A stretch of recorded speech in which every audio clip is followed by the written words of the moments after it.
बंद थी? क्या तुम्हारे दिमाग पर पर्दा गिरा हुआ था जब साध्वी प्रज्ञा ठाकुर, कर्नल पुरोहित और भोसला मिलिट्री स्कूल में बम की ट्रेनिंग दी जा रही थी? तो क्या तुम चूड़ियां पहनकर वहां पर मिठाई खा रहे थे? किसने किया मालेगांव का बम ब्लास्ट? एक नहीं, दो बम ब्लास्ट किए गए। क्या कर रहे थे आप?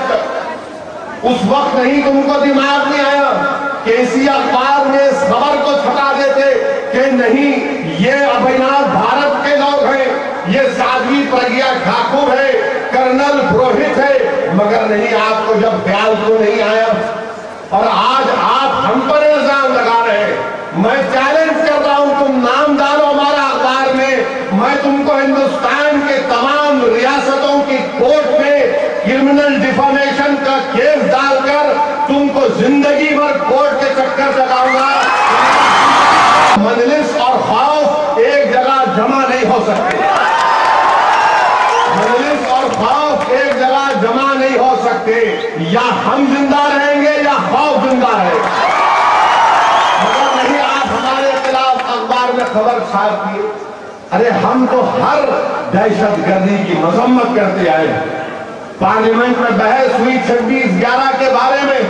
पार्लियामेंट का रिकॉर्ड सामने है कि असदुद्दीन ओवैसी ने खड़े होकर मजम्मत की।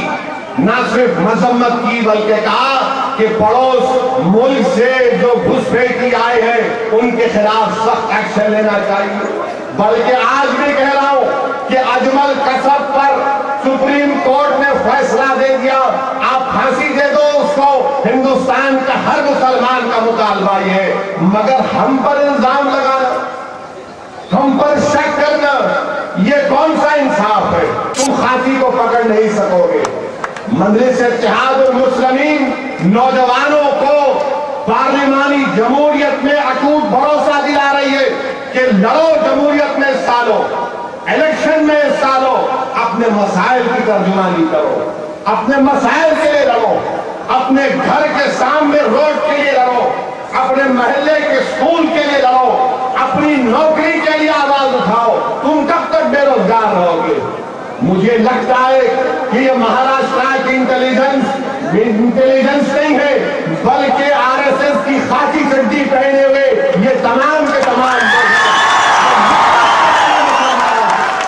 ये नफरत करते हिंदुस्तान के सेकुलरिज्म से, ये नफरत करते हिंदुस्तान के गंगा जमुनी तहजीब से।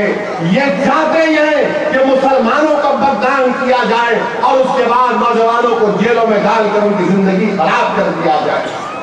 शर्म आनी चाहिए इन लोगों को, इनको अपना महासेवा करना चाहिए। बताओ, मैं तुमसे फिर से पूछ रहा हूं, मालेगांव का बम ब्लास्ट किसने किया?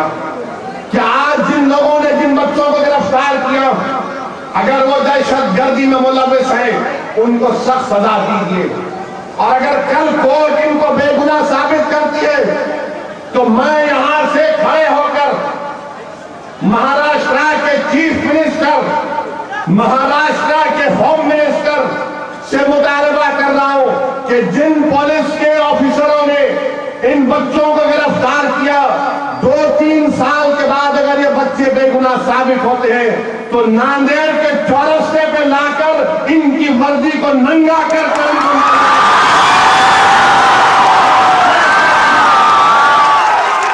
क्या केस है तुम्हारे पास? मैं भी थोड़ा बहुत कानून जानता हूं। क्या तुम उस एविडेंस के बुनियाद पर, क्या तुम उस केस की बुनियाद पर इनको सजा दिला सकते हो? क्या कानून बना रहे, क्या लिख रहे एफआईआर में, अखबारात में, रिमांड डायरी में? पढ़ के हंसी आती है।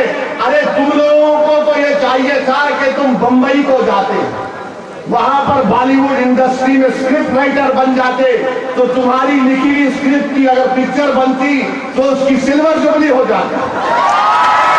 मगर वही पुरानी कहानी।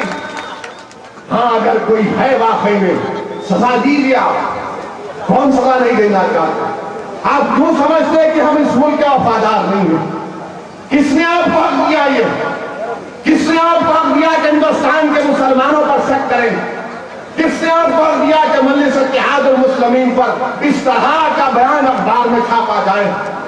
याद रखो, ये मुल्क के चप्पे चप्पे से उनका मोहब्बत है। इस मुल्क की आजादी में अगर सबसे पहले किसी ने खून का, क्योंकि अब यहां से मैं तुमको सोने देने वाला नहीं, मैं तुमको रोज जगाऊंगा।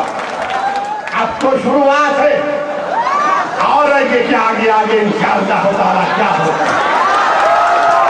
फिर मजलिस हमारा मजलिस के ऊपर बोलना नहीं है, क्या बोले